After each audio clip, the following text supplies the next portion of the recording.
अस्सलामु अलैकुम वरहमतुल्लाहि वबरकातुहू।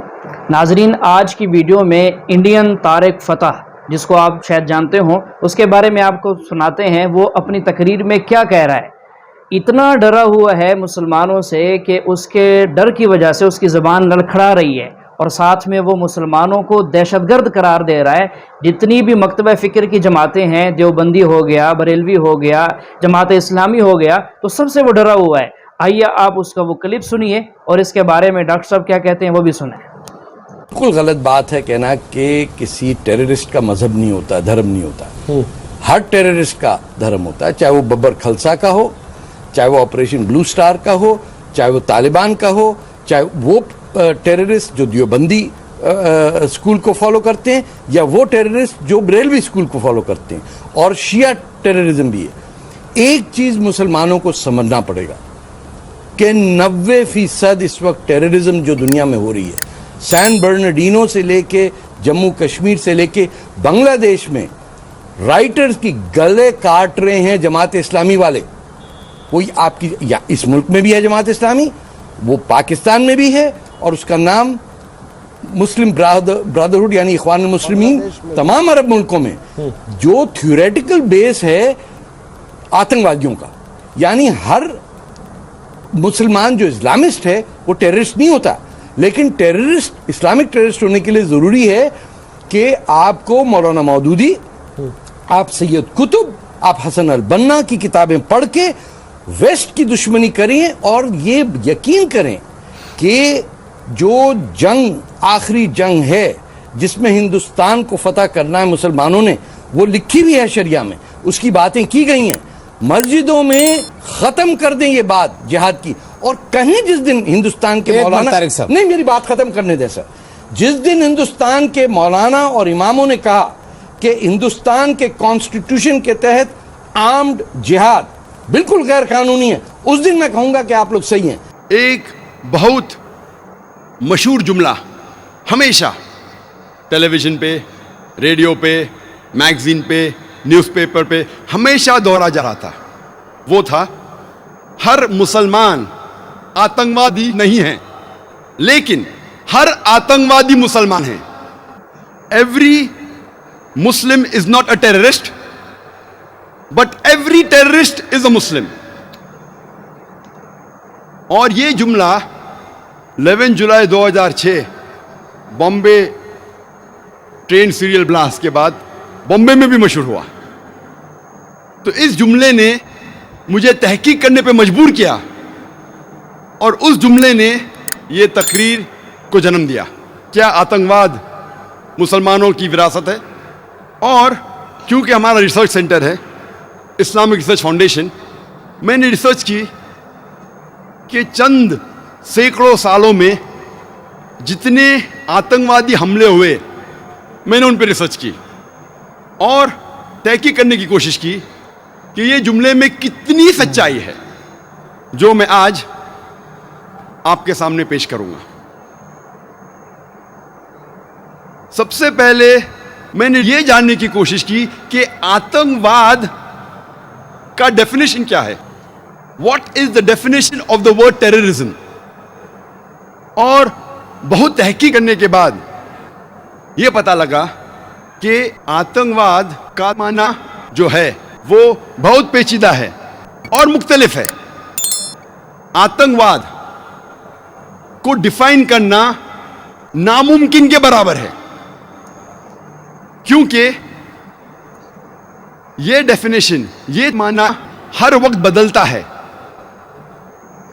Depending upon the geographical location, depending upon the historical background. इलाके के एतबार से यह डेफिनेशन बदलता है, तारीख के एतबार से यह डेफिनेशन बदलता है।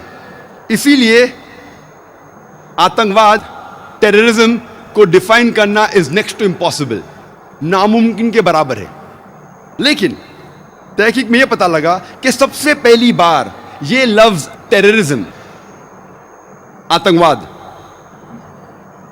या दहशतगर्दी, सबसे पहले यह इस्तेमाल किया गया था सन 1790s में और सबसे पहले बार ये वर्ड टेररिज्म इस्तेमाल किया था एक अंग्रेज ने, जिसका नाम था एडवर्ड बर्क। फ्रेंच रेवोल्यूशन के टाइम पे जैकोबिन डोमिनेटेड फ्रेंच गवर्नमेंट को डिस्क्राइब करने के लिए इस्तेमाल किया गया था। और 1793, 1794 में वो दौर कहलाया जाता था द रेन ऑफ टेरर, दहशत का दौर। और मैक्सिमिलियन रॉबस्पियर ने, कहा जाता है, क्या 5 लाख से ज्यादा द एनिमीज ऑफ स्टेट, देश के दुश्मनों को जो वो कहता था, उनको पकड़ लिया, 40,000 से ज्यादा का कत्ल किया। गिलोटीन में सिर को काट देना। 2 लाख से ज्यादा लोगों को डिपोर्ट किया, देश के बाहर कर दिया। 2 लाख से ज्यादा को भूख के मारे मौत के घाट उतार दिया। तो सबसे पहली बार ये ब्रिटिश स्टेट्समैन एडवर्ड बर्क ने इस्तेमाल किया था फ्रेंच रेवोल्यूशन के टाइम पे फ्रेंच गवर्नमेंट को डिस्क्राइब करने के लिए मैक्सिमिलियन रॉबस्पियर को। जब हम आतंकवादी हमले की तहकीक करते हैं तो पता लगता है वक्त नहीं है कि सारे सैकड़ों सालों के बारे में तकरीर करूं मैं, पूरा दिन भी देंगे तो कम होगा। चंद मौके पेश करूंगा आप लोगों के सामने। 1881 में किंग अलेक्जेंडर II, सार अलेक्जेंडर II ऑफ रशिया, जब सेंट पीटर्सबर्ग के सड़क पे जा रहे थे गाड़ी में, एक जोर का धमाका होता है और वो गाड़ी के बाहर निकलते हैं। वो गाड़ी जो बुलेट प्रूफ कार थी, जो नेपोलियन I ऑफ फ्रांस ने उन्हें दी थी, जब वो गाड़ी के बाहर निकलते हैं फौरन और एक धमाका होता है और उनके ऊपर हमला होता है और उनका कत्ल हो जाता है। वो आदमी का नाम जिसने किंग अलेक्जेंडर II, सार अलेक्जेंडर II ऑफ रशिया का कत्ल किया, उसका नाम था इग्नेसी।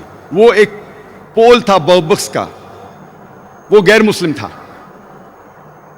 सन 1886 में हे मार्केट स्क्वायर शिकागो में एक लेबर रैली में, बड़ा जुलूस था लेबर का, उसके अंदर एक बम फेंका जाता है पुलिस के ऊपर और पुलिसमैन डीगन मर जाता है। फौरन पुलिस और लोगों में झगड़ा हो जाता है और इस झगड़े में 7 पुलिसमैन और मारे जाते हैं और कुल मिला के 12 की हत्या होती है। और इसके जिम्मेदार थे 8 अनार्किस्ट। 8 के 8 गैर मुस्लिम थे, मुसलमान नहीं थे। 6 सितंबर 1901 में यूएस प्रेसिडेंट जो उस टाइम था, विलियम मैकिनली, उसकी हत्या होती है। He is assassinated. 2 बार गोली मारा जाता है। गोली मारने वाले का नाम था लियोन। वो एक अनार्किस्ट था, गैर मुस्लिम था, मुसलमान नहीं था। 1 अक्टूबर सन 1910 में लॉस एंजलिस टाइम्स, उसके बिल्डिंग में, लॉस एंजलिस कैलिफोर्निया यूएसए में, एक बम धमाका होता है और 21 लोग मारे जाते हैं। उसके जिम्मेदार थे जोसेफ और जेम्स मैकनामारा, दोनों गैर मुस्लिम थे। 28 जून 1914 में आर्क ड्यूक ऑफ ऑस्ट्रिया और उसकी बीवी की हत्या होती है। इसके वजह से जंग शुरू होती है, वर्ल्ड वॉर 1 की जंग, दुनियाई जंग नंबर 1, वर्ल्ड वॉर 1 शुरू होती है। और इसके जिम्मेदार थे एक ग्रुप जिसका नाम था यंग बॉस्नियंस, और इसमें अक्सर सर्ब्स थे, गैर मुसलमान थे। 16 अप्रैल 1925 में सेंट नेडेलिया चर्च, जो बल्गेरिया के कैपिटल सोफिया में था, वहां एक बम धमाका होता है और 150 लोग की हत्या होती है और 500 से ज्यादा घायल होते हैं। यह बल्गेरिया की हिस्ट्री में सबसे बड़ा आतंकवादी हमला था। सारी तारीख में बल्गेरिया के सबसे बड़ा आतंकवादी हमला था और इस हमले के जिम्मेदार थे बीसीपी, बल्गेरियन कम्युनिस्ट पार्टी, जो गैर मुसलमान थे। 9 अक्टूबर 1934 में king Alexander I of Yugoslavia, उसकी हत्या होती है। उसके साथ मारा जाता है फ्रेंच फॉरेन मिनिस्टर दोनों की हत्या के जिम्मेदार थे लाडा जोसेफ, जो गैर मुसलमान थे, मुस्लिम नहीं थे। ऐसे कई मिसाल है। 1 मई 1961 जो सबसे पहली प्लेन जो हाईजैक की गई थी यूएसए की, एक आदमी जिसका नाम था पोर्टो रिकॉन, वो प्लेन को हाईजैक करता है, अगवा करता है और ले जाता है हवाना, क्यूबा में, और वहाँ असाइलम पाता है। वो एक गैर मुसलमान था, मुस्लिम नहीं था। यूएस एम्बेसडर ऑफ ग्वाटेमाला, 1968 में उसकी हत्या होती है। हत्या करने वाला गैर मुस्लिम रहता है। 1969 यूएस एम्बेसडर ऑफ जापान, एक जापानीज उसको अटैक करता है छुरी के जरिए, वो गैर मुस्लिम था। 1969 में यूएस एम्बेसडर ऑफ ब्राजील, उसको किडनैप किया जाता है, उसको अगवा किया जाता है। अगवा करने वाला आदमी मार्क्सिस्ट था, गैर मुस्लिम था, मुसलमान नहीं था। 19 अप्रैल 1995 फेडरल बिल्डिंग ओक्लाहोमा में बॉम्बिंग होती है और 166 लोग की हत्या होती है। उस वक्त तक के ये यूएसए का सबसे बड़ा आतंकवादी हमला था। 166 people killed, biggest terrorist attack in the history of US mandate at that time. फौरन न्यूज़पेपर में हेडलाइंस, मिडिल ईस्ट कॉन्स्पिरेसी, अरबों की चाल, मिडिल ईस्ट, रोज लगातार हफ्तों तक के middle east conspiracy, middle east conspiracy headlines. कौन हमला किया? मुसलमानों ने। तहकीक के बाद मालूम पड़ता है जिम्मेदार थे 2 राइट विंग अमेरिकन लोग। नाजरीन, आपने वीडियो देखी है। अब डॉक्टर साहब ने सारी चीज़ें वाज़े कर दी। तो देखिए, हम मुसलमान कितने दुनिया के अंदर ये मशहूर हैं इस बात पर कि हम नौज़ुबिल्लाह, ये मुसलमान दहशतगर्द हैं, बदनाम हैं। और सबसे ज़्यादा दहशतगर्दी कर कौन रहे?